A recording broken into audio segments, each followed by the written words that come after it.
my results, but my assumption is you've caught a virus. A virus? Could I catch that virus? I don't like viruses, Ficus. Commander, it's definitely a virus. One that is aging you at the rate of 2 years every hour. As a matter of fact, you just aged another year. Happy birthday, Adam! Do you remember a sci-fi show that didn't want to save the galaxy? In 1977, a short-lived NBC space comedy quietly turned office life into science fiction, found its voice fast, and then vanished just as quickly, leaving behind a sharp snapshot of power, routine, and television limits that most viewers never saw coming. How Quark quietly broke the sci-fi mold.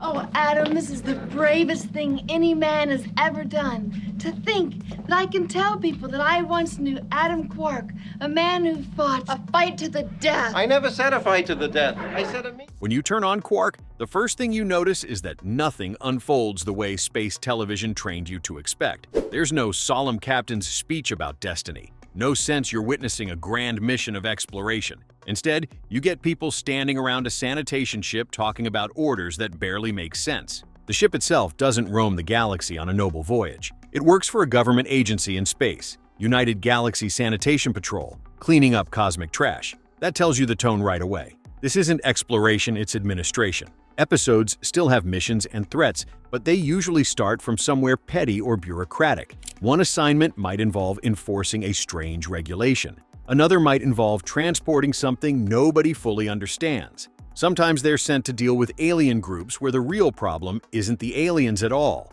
It's the paperwork and chain of command behind the mission. Orders arrive from off-screen authorities on Space Station Perma-1 who almost never explain themselves. The crew is expected to carry them out anyway. A typical scene begins not with action, but with the characters trying to understand what they're supposed to do and quietly realizing that nobody really knows. This is where the parody becomes clear. Quark isn't mainly making fun of space battles. It's poking at shows like Star Trek, where missions are always clear, captains are always certain, and command decisions always feel justified. In Quark, missions feel like corporate tasks dumped on the wrong people with half the information. Scenes often play out with the crew standing on the bridge, listening to instructions, then exchanging looks that silently say, "This makes no sense." The humor comes from how calmly they accept that reality.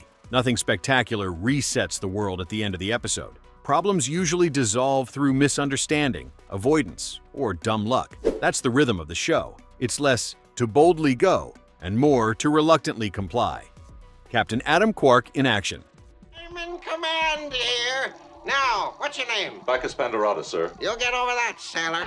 Put plan green. Maneuver DL-17 into it. Captain Adam Quark, played by Richard Benjamin, isn't just a parody concept. You see exactly who he is and how scenes unfold. On paper, he's a capable officer, stuck on the least glamorous assignment in the galaxy, a garbage scow. He can do the job. But when something goes wrong, his first instinct isn't heroism, it's self-preservation. He looks for a way out. He checks who's watching. He tries to pass responsibility sideways. He uses confident language to hide uncertainty. There are moments where a crisis is unfolding, and Quark is more worried about how the situation will reflect on him rather than solving it. He asks questions that sound authoritative but lead nowhere. He delays and redirects. Quark rarely panics. He sighs. He hedges. He sounds mildly annoyed that actual work has interrupted his routine. That reaction becomes the joke. In more than one episode, things work out despite Quark rather than because of him. Other crew members quietly fix problems while Quark ends up taking credit by default. The structure around him allows this to happen. Nobody corrects it. Nobody challenges it. He survives less because he acts like a hero, and more because the system around him lets a smooth-talking middle manager skate by. Richard Benjamin leans into that. He plays Quark like a guy who might just as easily be running a mid-level office department on Earth. No winking to the camera, no mugging. He plays it straight, and that makes every awkward moment land harder. The show doesn't really punish him, and that's part of the point. The system is built for people like him to coast. Where the comedy really lives. I don't like transmutes. Transmutes are just like everyone else, except, of course, for the fact that they have a full set of male and female chromosomes. Would you let your brother or sister marry one? The supporting characters are where Quark becomes genuinely sharp, because each one creates comedy through what they do, not through big explanations. Gene/Gene is a transmute, one body that shifts between male, Gene, and female, Gene personalities. In practice, you watch the same person deliver orders or ideas with the same posture and confidence, but get very different reactions depending on which persona is active. When the male side, Gene, leads, things tend to move forward. When the female side, Jean, does the same, she's more likely to be questioned or sidelined. The effect plays like a joke about how people treat authority differently, depending on who they think they're listening to. Ficus, the science officer, is a plant man from the planet Vegeton, clearly riffing on Spock. He is constantly right. He explains things clearly. He understands the situation, and over again, he's ignored. Entire scenes revolve around him, calmly laying out the correct solution while everyone else talks past him or misses the point. Ficus being right isn't the punchline. The punchline is that being right doesn't matter in this system. Betty 1 and Betty 2 are twin female androids who insist they're not identical and bicker about which one is the original. They follow instructions literally. That literalism turns sloppy orders into chaos. Time after time, humans get frustrated at outcomes that are completely their own fault, while the Bettys just stand there, having done exactly what they were told. It feels like a joke about bad management creating its own problems, then blaming the people who followed directions. Across episodes, you see variations on the same pattern. Authority gives unclear or self-serving orders. Quark tries to dodge real responsibility. Competent characters like Ficus or the Bettys are sidelined or misused. Problems resolved by accident or inertia. Nobody learns anything, and everything resets to back to work next week. That repetition is what makes the parody work. Quark is riffing on heroic space shows, military command structures, and everyday office politics all at once. It takes the confidence and certainty of traditional sci-fi and replaces it with routine, confusion, and survival behavior you'd recognize from any workplace. Think of episodes like The Good, the Bad, and the Ficus, where a black hole splits the crew into good and evil versions, or Goodbye, Polumbus, where a fantasy planet tempts everyone to abandon their duties. Big sci-fi ideas, but the comedy still comes from how these personalities react like overworked employees first and space adventurers second. By the time you finish the series, you don't remember giant battles as much as you remember situations, conversations, and reactions, the way people behave when systems fail quietly. That's why Quark finds its groove almost immediately. It knows exactly what kind of world it's sending up. Why Quark never fit the television world around it.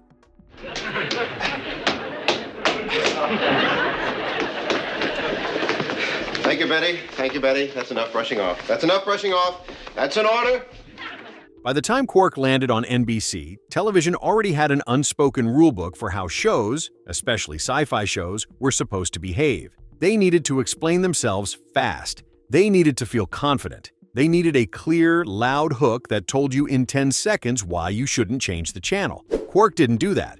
If you stumbled onto Quark while flipping channels in 1978, it didn't grab you with fireworks. There was no booming narration or high-stakes teaser. People were talking, slowly, calmly, like this was just another day at work. Because in their world, it was. Quark was lighthearted fun. For a space show, that alone felt strange. It was cheesy, and it will definitely give you a hit of nostalgia if you rewatch it. On paper, NBC probably expected something broader. The costumes were colorful. The setting was outer space. Buck Henry, the guy behind Get Smart, was in charge. It must have looked like a fast, gag-driven parody that would play like lightweight Star Trek spoofing. Instead, Quark behaved like a workplace comedy wearing a space uniform. The jokes were dry, situational, and often underplayed. That made it harder to sell in promos. NBC leaned on what they could show: aliens, bright sets, visual gags, funny character types. But none of that really communicated the rhythm of the show. Viewers who tuned in expecting wall-to-wall punchlines felt thrown. Viewers who might have appreciated the quieter, office-style humor often never realized this was meant for them. Scheduling didn't do it any favors. After a one-off pilot in May 1977, Quark returned as a mid-season replacement on Friday nights at 8 p.m. in early 1978, up against Donnie and Marie on ABC and The New Adventures of Wonder Woman on CBS. That's a brutal slot for a strange little sci-fi comedy. It didn't move around much. It just didn't have many weeks to survive in the first place. Ratings stayed weak, and NBC didn't have much patience. The problem wasn't some huge public rejection. It was more like confusion and indifference. Quark asked viewers to slow down and lean in at the exact moment television was starting to speed up, toward broader emotions, louder hooks, and shows that told you exactly how to feel. Quark trusted the audience instead of guiding them. That trust made the show interesting. It also made it vulnerable. Why Quark ended before it could go wrong. You busy? Palindrome, it's huge, it's fast, it's powerful. What am I supposed to do, ram it with my souped-up garbage ship? Oh, you're always asking for a good mission, Quark. This is too good. Nobody could do... One of the strangest things about Quark is how settled it feels from the very first real episode. By the time the series order kicks in, the show already knows its voice. The pacing is relaxed. The humor is controlled. The characters behave the same way every time, and that consistency becomes part of the fun. Captain Quark stays comfortable and slippery. He talks his way around responsibility and somehow stays in charge. The crew keeps adjusting around him instead of pushing back. Orders keep arriving from far away, vague and half-explained, and everyone treats that as normal. Every episode drops the crew into a new situation, but the way they deal with it always follows the same familiar pattern. That steadiness makes the show easy to settle into. Once you understand how Quark works, you know exactly what kind of experience you're getting. The writing stays sharp. The performances stay controlled. The humor stays focused on behavior instead of spectacle. At the same time, that tight focus gives the show very clear boundaries. Quark already lives exactly where it wants to live. Its pacing supports the jokes. Its restraint supports the satire. Its small scale keeps the comedy grounded. Everything fits together cleanly, and that balance never really changes over its short run. So the show keeps moving forward on its own terms. Episodes play with new situations rather than bigger and bigger stakes. Scenes rely on variation instead of escalation. The comedy comes from watching the same personalities handle different problems in the same recognizably human ways. When the series reaches its end, 8 episodes total, counting the pilot, it feels complete rather than stretched. The final stories carry the same confidence as the first ones. There's no sense of scrambling or panicking. It feels less like a show cut off mid-idea and more like one that simply never got the chance to keep going.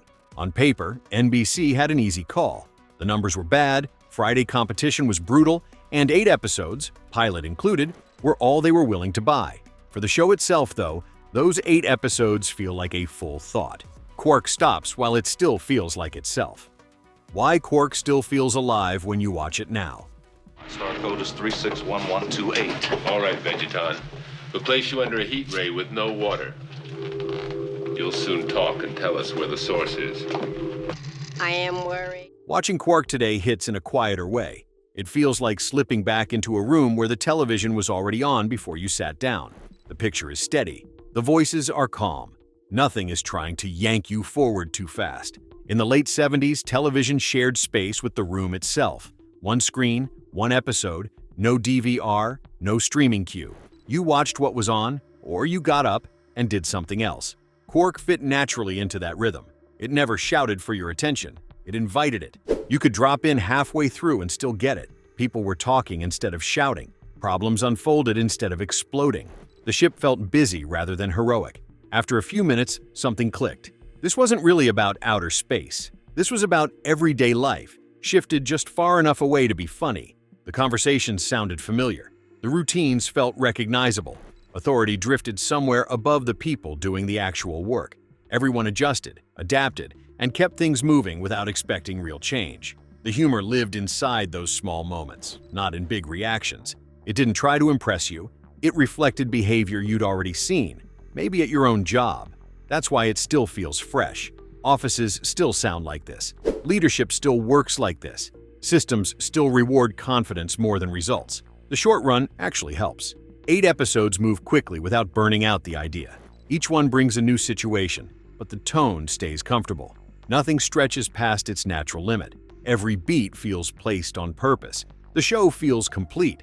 The idea feels intact. The voice stays steady from start to finish.